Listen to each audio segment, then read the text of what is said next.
চ্যানেলটি খুলেছি যারা ইংরেজি শিখতে আগ্রহী তাদের জন্য। আমাদের এটা চতুর্থ ভিডিও। এখানে আমরা প্রথম দুদিন দেখিয়েছি কার্সিভ লেখা এবং ইন্ট্রোডাক্টরি ভিডিওতে আমরা এই চ্যানেল সম্পর্কে বলেছি।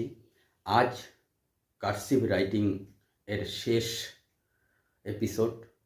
আমরা এখানেই এই এপিসোডটি দিয়ে, এই ভিডিওটি দিয়ে শেষ করব আজকের কার্সিভ রাইটিংয়ের শেষ পর্ব। এখানে আমরা আগেই বলেছি কার্সিভ হলো একটি আর্টিস্টিক রাইটিং এবং এটা লিখতে গেলে আমাদের শিল্প মনের দরকার হয় এবং দ্রুত লেখা, সুন্দর লেখা এবং সর্বোপরি পৃথিবী বরণ্য একটি হাতের লেখা লিখতে এই কার্সিভ লেখাটি ব্যবহার হয়ে থাকে। তো আমরা প্রথম থেকে শেষ পর্যন্ত আরেকবার সাম আপ করে নিচ্ছি।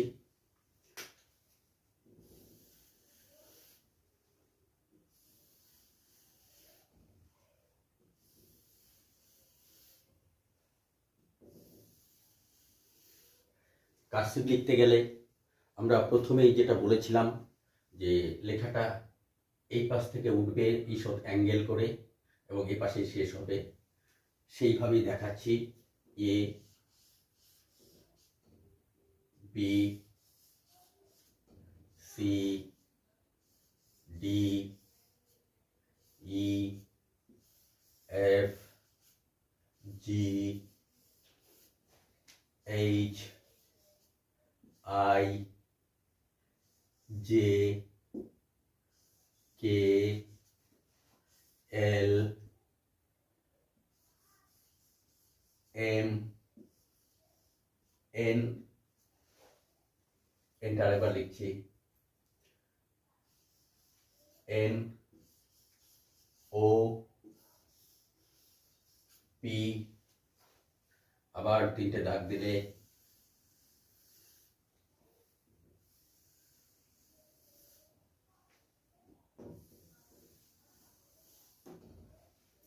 ওপি, Q, R, S, T, U, V, W, X, Y, Z. এই লেখাগুলোর মধ্যে আমি বলেছিলাম যে আমরা এ এবং এল লিখলেই এর মধ্যে সব কিছু পেয়ে যাব।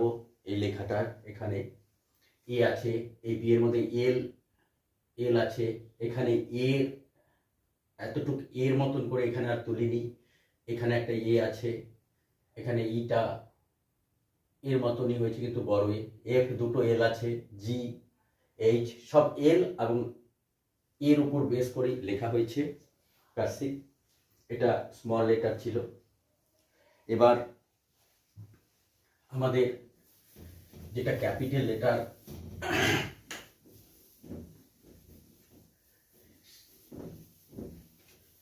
সেটা যখন শিখতে যাচ্ছি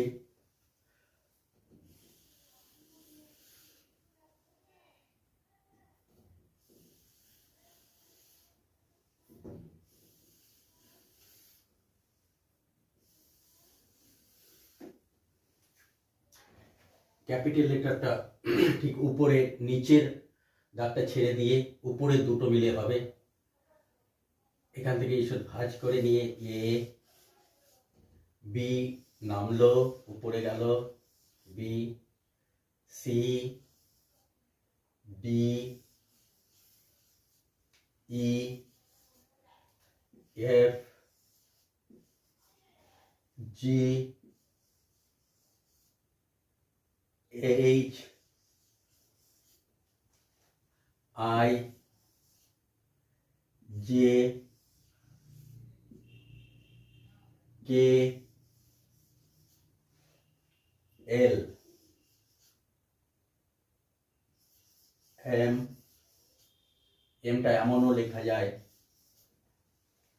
এম। পরের তিনটে দেখাচ্ছি।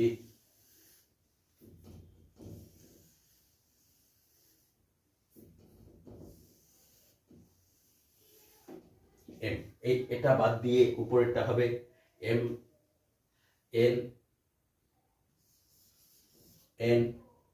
এটাকে এইভাবেও লেখা যায়, এন ও পি কিউ আর। কিউ আরটা আমি এইভাবে লিখবো বি এর মতন, আর এস এটাই হবে T U V W x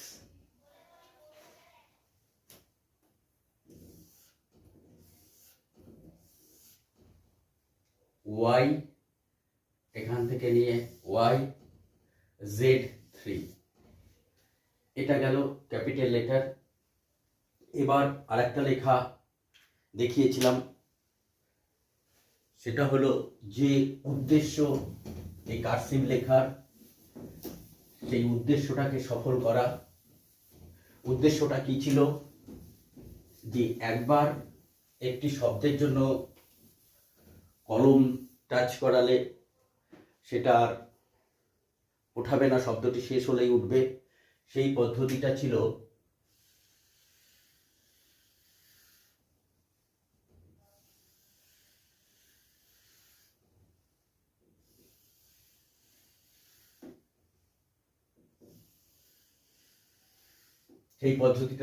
একবারে এখানে আমি এতে টাচ করব, জেডে গিয়ে শেষ হবে, কলম উঠবে না। সেই পদ্ধতিটা দেখাচ্ছি।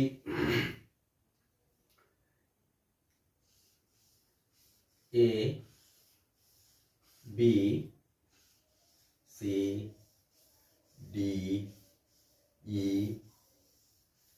F G H I J K L M N O P Q R S T U V W X Y Z. একদম এ থেকে জেড পর্যন্ত কোথাও তুলিনি, শুধু আমার দুটো কাজ, আই এবং জে ফোঁটা হবে এবং টি এর মাথাটা একটা দাগ দিতে হবে। এই পদ্ধতিটা আমি একবার ব্যবহার করেছি। এবার কার্সিভ রাইটিং লিখতে গেলে আমাদের সবার প্রথমে যেটা করতে হবে, সবগুলোকেই মাঝখানে দাগে বসাতে হবে বড় বড়, আর যেটা উপরে উঠবে উপরে টাচ করবে, নিচের গুলো নিচে টাচ করবে। প্রথম আমাদের লক্ষ্য হবে এগুলো ঠিক জায়গায় স্পর্শ করানো। এবং আরেকটা জিনিস লক্ষ্য করতে হবে, প্রত্যেকটা দূরত্ব যেন সমান হয়, প্রত্যেকটা দূরত্ব যেন সমান হয়। দূরত্ব কম বেশি হলে হাতের লেখা খারাপ হবে। এবং উপরে নিচে সবগুলোর একই রকম সাইজ হবে। আরেকটা জিনিস, এখানে যতটুক এ, পরে এখানে বি লিখবো, এতটুকুই দিতে হবে, এইচও এতটুকুই ডিস্টেন্স দিতে হবে, তাহলে হাতের লেখাটা সুন্দর হবে। এবার প্রশ্ন হচ্ছে, এটা লিখতে গিয়ে আমরা আগের ভিডিওগুলোতে দেখিয়েছি কিভাবে লেখাগুলো সহজে আয়ত্ত করা যায়। এখানে আমি একটা কথা বলে রাখবো, যদি কোনো শব্দ আমরা যখনই এবার লিখতে যাব এই স্টাইলে, তখন দেখবো আমাদের একটা আর্ট শিল্পের বহিঃপ্রকাশ হচ্ছে। যেমন আমি বিউটিফুল শব্দটা লিখব, বিউটিফুল শব্দটা আমি যদি এখানে লিখি,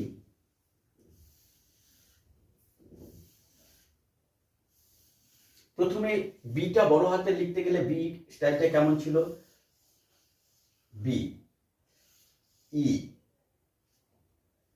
ঠিক আছে, B E A U T F U L. এবার এটা ভুল হয়েছে একটু, আমি মাঝখানের দাগে বসাইনি। যদি মাঝখানের দাগে বসাতাম তাহলে সুন্দর হয়ে যেত। তো এবার আমি আরো কিছু শব্দকে লেখার চেষ্টা করছি এই কার্সিভের মধ্যে।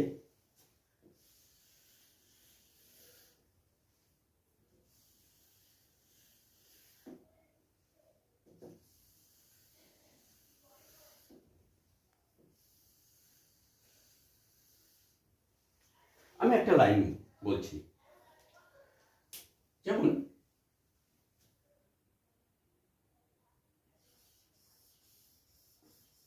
দ্য ওয়ার্ল্ড অফ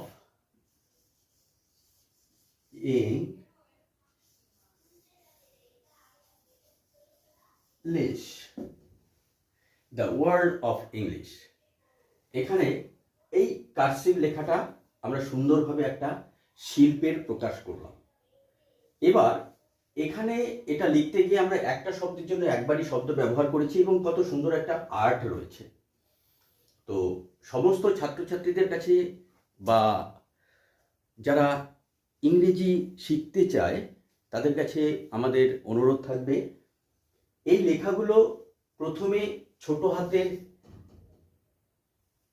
এবিসিডি বা স্মল লেটার আমাদেরকে প্রতিদিন 20টা সেট করে লিখতে হবে, 20 বার।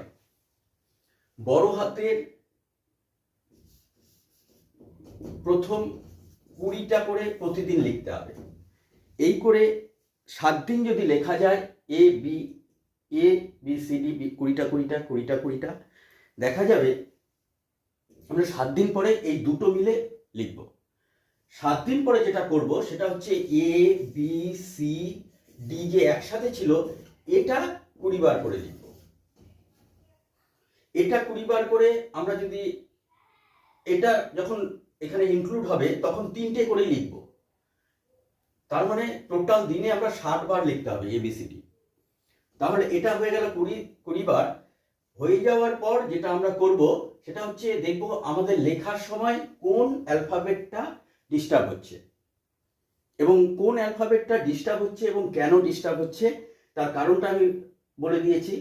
যদি দেখা যায় যে অ্যালফাবেটটা পারছি না তখন মাথায় আনতে হবে এ এবং এলটাকে আমরা কাছে আনবো। এবার আমার মনে হয় ছাত্রদের কাছে এফটা একটু কঠিন হয়। এটা উপর দিকে এল, ঠিক উল্টো দিকেও এল লিখে মাঝখানে বেঁধে দেওয়া, উপর দিকে এল নিচের দিকে এল মাঝখানে বেঁধে দেওয়া, এটা। আদারওয়াইজ সব কিছু ঠিক আছে। এবং আরেকটা কথা বলবো, এই কার্সিভ লেখাটা প্রত্যেকটা ছাত্রছাত্রীর হাতের লেখা সুন্দর করবে যখন এই প্রসেসে প্র্যাকটিস করবে। 21 দিন প্র্যাকটিস করলেই হাতের লেখাটা চলে আসবে। এবং 21 দিন প্র্যাকটিস করার পর কেউ যদি বলে আমার হাতের লেখা আগে যা সুন্দর ছিল তার থেকে খারাপ হয়ে যাচ্ছে, আমি তাকে বলবো সে কার্সিভ প্র্যাকটিস করবে না। সে যেটা লিখছে সেটার সাইজগুলো সেটার দূরত্বগুলো ঠিক করে লিখুক, তাহলেই হবে। কার্সিভ সুন্দর লেখা, কিন্তু কেউ যদি মনে করে যে আগে তার সুন্দর লেখা ছিল কার্সিভ ধরার পর তার হাতের লেখাটা খারাপ হয়ে যাচ্ছে, তাকে বলবো সে কার্সিভ ট্রাই করবে না, সে তার লেখাটাই ট্রাই করবে, তার সৌন্দর্য বজায় রাখবে। পৃথিবীর সব লেখাই সুন্দর। তো এবার আমরা কার্সিভ লেখা বা এইসব সম্পর্কে কিছু আপনাদের কোয়ারি বা জানার ইচ্ছে থাকলে আমাদের কমেন্ট বক্সে কমেন্ট করবেন, আমরা উত্তর দেওয়ার যথাযথ চেষ্টা করব। আর বলবো আমাদের চ্যানেলটিকে সাবস্ক্রাইব করবেন এবং অল নোটিফিকেশন বেলটি টিপে দেবেন, যাতে নতুন নতুন কোনো ভিডিও বেরোলেই আমরা আপনাদের কাছে পৌঁছে যেতে পারি। এবং আপনারা আমাদের সাথে থাকলে আমাদের চ্যানেল বাংলা শিক্ষানবিশদের যারা ইংরেজি শিখতে চায় তাদের কাছে খুব সহজেই পৌঁছে যাবে এবং আমরা একটা দ্য ওয়ার্ল্ড অফ ইংলিশ বাঙালি ছাত্রদের কাছে সত্যি সত্যি একটা যেন ওয়ার্ল্ড অফ ইংলিশ তৈরি হয়ে যায়। ধন্যবাদ, থ্যাংক ইউ।